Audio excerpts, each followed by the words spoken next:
The fork froze halfway in my mouth when she said it. How does it feel being the most useless one here? Jessica's voice dripped with mockery. Wine glass tilted in her manicured hand like she just won something. My wife Amanda didn't flinch. She laughed. They all laughed. Her parents, her brother, even Amanda's smug little cousin who barely made rent. Everyone but me. I didn't blink, didn't twitch. I just smiled. And then I said it. How does it feel knowing this useless one won't be paying your bills anymore? The laughter didn't die. It crashed hard like a glass dropped mid-toast. Jessica blanked. Amanda shifted in her chair. I set my fork down gently. My appetite had left weeks ago. Let me rewind. I used to love Amanda. Fully, selflessly. I funded her startup when no one else believed in her. Took her sister in when she lost her job. Paid off her mother's medical debt without ever asking for thanks. They said I was solid, the rock, the dependable one. Behind my back, they said I was boring, predictable, safe. What they meant was expendable. I didn't see it coming. Not at first. The comments were subtle. The jokes about how Amanda could done better, about how lucky I was. I laughed with them. Fool that I was. Then came the late-night text Amanda hid. The unexplained girl trips that always coincided with hotel charges from cities she wasn't supposed to be in. I didn't confront her.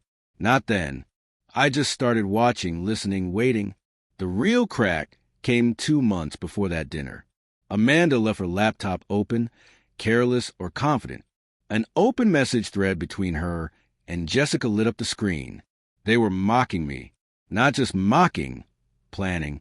Jessica, just keep milking him. He still thinks you love him, right? Amanda, please. He's too busy being everyone's hero. He'll never see it coming. They were draining me dry. Jessica's apartment leased under my name. Amanda's boutique. I paid for every square foot. Her vacations charged to my card. And me? Just the useless one. I didn't react that night. I smiled, kissed her forehead, then went to garage and sat in the dark with my hands shaking.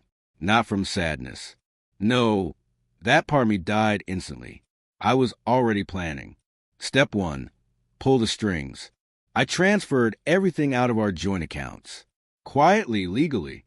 My lawyer, Kevin, had it all set up months ago when I first got suspicious. I froze the cards, canceled the automatic transfers Jessica relied on, changed passwords, revised the will. Step 2, gather evidence. Phone records, screenshots, GPS logs, security footage in the condo building where Amanda met her supplier. Spoiler, it wasn't merchandise she was picking up. I documented everything, sent copies to my lawyer, accountant, and eventually her parents. Step 3, wait for dinner. So there we were around that smug little table, faces lit by candlelight and lies. Jessica looked at me, confused. What do you mean? I leaned back in my chair, voice steady. I mean, as of this morning, your rent's no longer covered, your car's getting repossessed by Friday, and your credit card? Declined. Next swipe. Amanda stared. What are you talking about? I looked at her then. Really looked. The woman I once adored. Now just another hollow vessel of greed and entitlement. Check your phone, I said. She did. So did Jessica. Gasps, then silence. Amanda's face paled as the notifications popped in. Bank alerts. Card denials. Lease terminations. Jessica's phone buzzed next. A lawsuit notice from my lawyer regarding credit fraud. She'd been using my identity to apply for loans. Then came the second wave. Her parents looked down at the envelopes I had slipped under their plates. Evidence. Emails. Messages. Everything. Amanda's mother opened hers first. Her hand flew to her mouth. What is this, Amanda? Jessica? Amanda stood, voice cracking. This isn't fair. Fair. I cut her off. Calm. Final. Fair was me giving everything I had to people who measured me by the size of my silence. Jessica stood too. You can't do this. You're ruining our lives. I nodded. No, I'm just no longer funding them. The fallout came fast. Jessica lost her apartment within 3 weeks.